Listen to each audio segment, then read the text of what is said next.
And Tara, I just want to understand what you just said. What happened to you on Friday? Where were you and where were you put? Yeah, I was arrested for criminal trespass as I was, leaving a peaceful demonstration and getting into my car on a public road. They arrested us and zip-tied us on the side of the road for 2 hours. We were then thrown into jail and put in a dog kennel. And what do you mean a dog kennel? Yeah, it was a large chainmail dog kennel for, over 6 hours while they didn't even actually charge us with crimes. After that, I was strip searched and then thrown into jail. And finally, late that evening, was charged with a crime. So it's, a situation in which this is happening right now. Native people are being hurt right now. There were people being maced and tased again yesterday. These things are happening, and so the administration needs to respond, and it needs to say, either no pipeline, which would be, the ideal. That's going to be a win for everybody because clean drinking water is, the future, and it's something that we shouldn't even be considering putting at risk for an unnecessary and unneeded project. But to do an environmental impact statement. If this project is so safe, then do one. The company doesn't want to do this. It doesn't want to go through that process because it knows that this pipeline is unsafe. It knows that it would never meet those standards, and this would never be allowed to happen. Tara Houska, you're an attorney.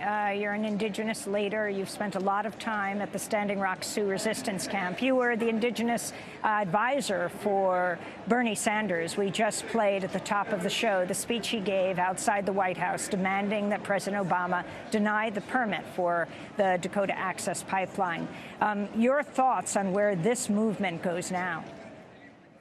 Working for Bernie Sanders was, a great honor and privilege to be in a role in his campaign and to contribute to that, but also to see grassroots mobilization and the power of the people. Millions and millions of people voted for Senator Sanders.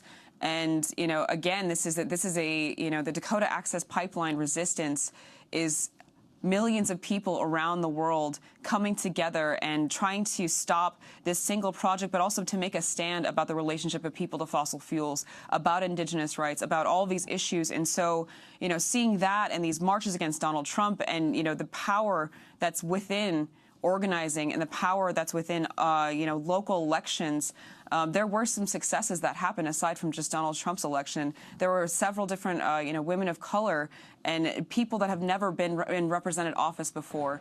We have the power to change the conversation, to change the narrative. Our social justice, environmental justice, all these different movements coming together and, realizing that we need to stand together Tara, and change the conversation, change the narrative. The head of Energy Transfer Partners, Kelsey Warren, has said he's 100% confident that Trump will support the completion of the Dakota Access Pipeline.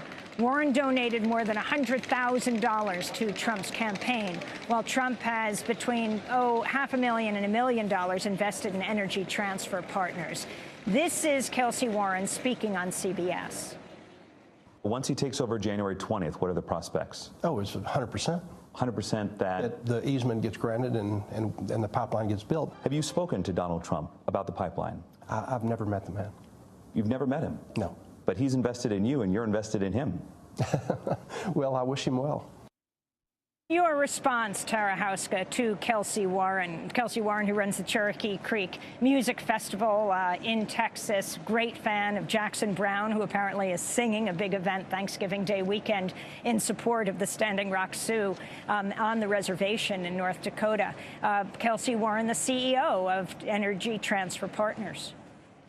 I think this is that's a perfect example of the influx and relationship of big oil to our current congressional system, to the government, to our elected offices. I mean, these people have never even met, as he said, yet he knows because of, Kelsey Warren knows because of Donald Trump's attitudes and because of, the administration that he plans to bring in. His current energy advisor is someone also directly invested in Dakota Access Pipeline. That is basically just a green light that they're just going to go slam these projects through, and it doesn't matter if the people, the local people resist, if the local people say no. In their minds, these projects matter more than the people. These profit margins matter more than human beings. And so that's where we have to come together. I want to bring in our other guest today. Tara Houska is with Honor the Earth, has spent a long time now at the Standing Rock Reservation in support of the resistance. Kevin Hart